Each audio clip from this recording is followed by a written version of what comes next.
皆さんこんにちは、あきらのごです。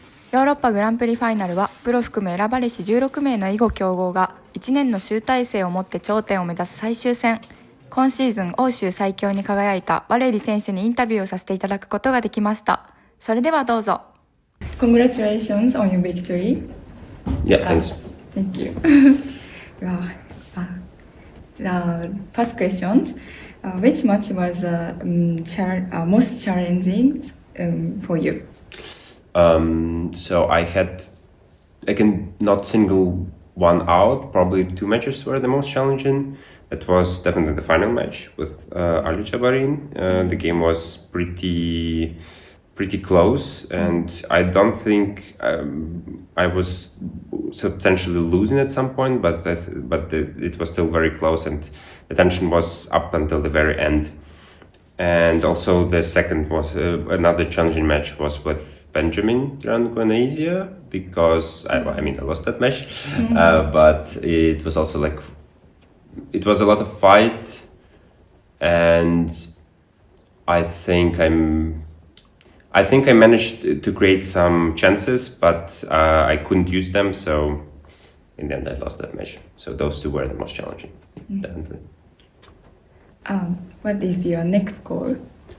I don't have a very set goal at the moment, but I am planning to attend a couple of tournaments, and of course the main goal is to play and more and become stronger and just to develop as a player. I don't have very particular goal at the moment, so I just try to improve, play the next tournament, see how I perform there, and repeat the cycle. Yeah, I want to play with you in the future. Yeah, hopefully. Yeah. Are you aiming to become professional? So I think it would be a good. I think it would definitely be an achievement to become a professional, but at the moment, I want to become professional, but I cannot, unfortunately, take part in the next pro qualification. So I hope maybe in 2 years I will definitely play play for the pro title. Yes. Good. 応援してるってなんでだっけgood. なんていう応援するって I don't know, but she's how to say? She want to say I am your fan. I am your fan. So, Okay. So you will be cheering for me. You will be cheering. Cheering for me. Yeah. Thank you. Yeah. 基本的な質問。Basic question. Where are you from? So I'm from Ukraine, from Rivne specifically. Yes. I asked you before, so sorry. Why did you start playing Go? My parents. There still is a school. It's called School of Intellectual Games, where I learned a lot of different kinds of games. But among all of them, I like Go the most, and since then I proceeded playing Go.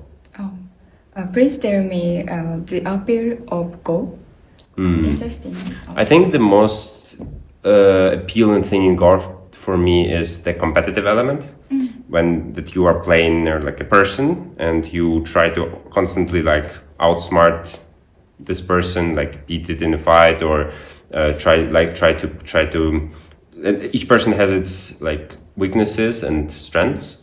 So you're always trying to kind of find the approach where you put your strengths to use, and you can cover your weaknesses, and the opposite player, of course, is trying to do that as well. So I like this competitive element where both players are trying to perform the best they can, but also kind of defeat the opponent. Can I ask one question? Yeah. What is your weak point? I want to know.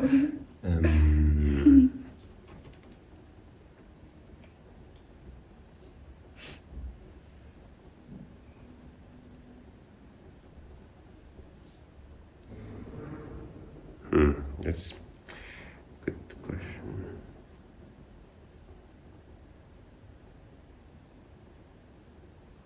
Because I feel you are very good at everything. So Yeah, that's generally the problem with me, that I cannot like single out like. Give me a sec. so for example, I'm not good at the opening game. I think my opponent, like, the problem with me, I think that I have like a lot of weak points, but they are like vaguely defined. So they are like, I'm not that good at endgame. I'm not bad at endgame, but I'm not that good. So I lose points sometimes, or I am not that great at.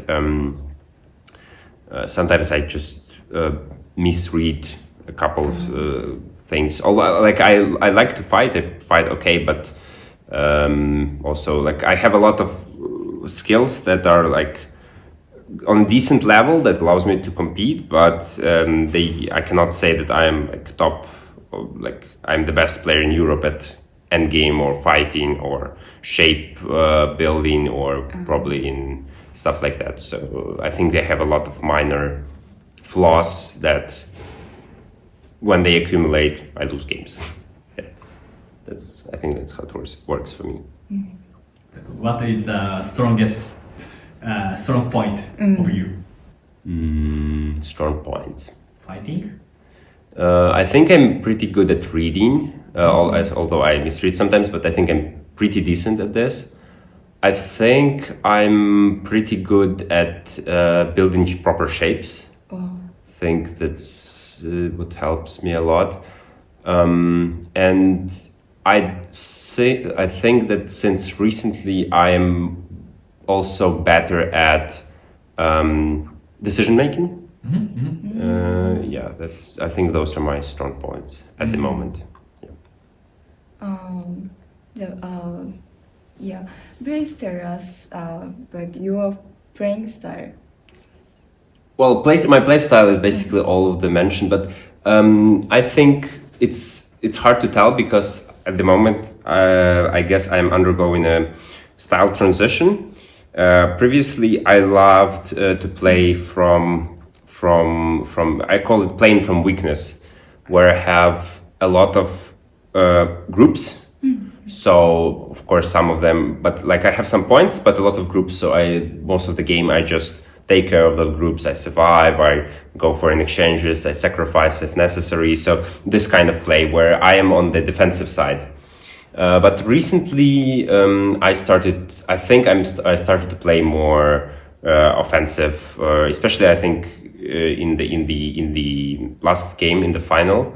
I was like constantly trying to put some pressure to kind of play more aggressively. Maybe that was I was aiming at. So I think in this regard, that's my play style at the moment. But it's a bit hard to define it right now because, as I said, I think I'm undergoing a transition now, and of course during the years my play style changed quite a lot. Okay, thank you. Who is your favorite Go player, professional? Oh, that's hard to tell. It's hard to single one out, you know. In Europe or in Asia? Like I have two. Let's say I like players for, or I admire players for two things. Either they are very good, like they play well, or they have like very particular style. That like they are very unique in the way they play. For example, they are not necessarily good, but they are very unique, and it works for them. So, for example, I think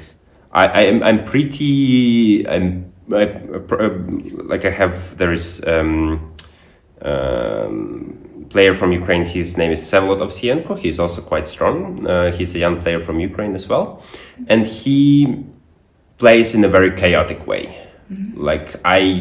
And what's funny about it, he does it like unintentionally. He like I can play this as well, but I need to try. I need to specifically like look for those opportunities. He plays it, for him it's natural. He loves to play with this chaos, and for him it works out. I mean, he's a pretty strong player for his age, and I'm sure he will achieve it more. If we talk about like strong players, people who are famous for their strengths, I think I cannot single a person out probably, but I have kind of admiration for older players who are still strong, you know, because of course every new, let's say 5 years, we see a rising star among the young players, which is natural and the way it should be. But I also have a lot of kind of respect to the players who are much older and are much further in their career. They are like in their 30s or 40s, and they are still like remain at the very top, because from my experience, let's say if you're playing a tournament, you can, like, if you're strong enough, it's not hard to win a tournament. Just by chance, if you play it like multiple times, there is a chance you will it once, and it's not that hard. But it's hard to repeatedly win a tournament, to stay on the top, you know. And that's why I say that I have this more like respect to these older players, because they did not just became the, I don't know, Samsung Cup winner or somebody else once, but they still play. Maybe they do not win it one after another, but they still like play in the higher league. And yeah, I think like one of the recent, I think, for example, from what I remember, like Park Chun-hwan, he was a star player when I was like much younger. And when I revisit his games now, like I'm much older and he's much older, but he's still there, and for me, it's like very impressive. Thank you. Last question. How did you become stronger at Go? I mean, it's pretty normal. I mean, pretty usual. I was having lessons with the teacher first, up until I had multiple teachers, up until the level of, I think, 3 dan or something. And then just playing, and also Tsumego and reviewing of professional games. Also at the beginning, I got a great deal of help from books, from like on theory and shapes, and that's I think it helped quite a lot for like a foundation. Yes. So I think my way is pretty usual, and of course a lot of playing, because I mean, you need practice in order to understand, in order to become better. Yeah. I want to ask, how long do you study a day? So a day. Study. Okay, that's a bit hard to tell, because I often play, and I try to win, of course, but I don't always take my game seriously. Sometimes I play like, oftentimes I play with full intent, like I concentrate and I try to win. Play online, to concentrate and try to win. But at times I have, I am just come back from the university and I'm tired. I want to just have some rest, and then, okay, let's play a quick game. So I play every day, but not all of them are serious, so I'm not sure if we can consider it studying. Yes, and I think it usually depends. Also, I'm a university student, so it usually depends on my schedule a little bit. So recently I had a bit more free time, so I managed to study more. Maybe like 3 hours a day at least, or something. Yeah, 3 hours a day is a good estimate. But when I'm during the busier time, like during the holidays, I can do even more. But when it's busier at the university, or I have exams upcoming or stuff like that, then of course I probably maybe play for an hour, and then that's it. Okay, thank you. Thank you for the interview. Thank you for your time. Yeah, sure.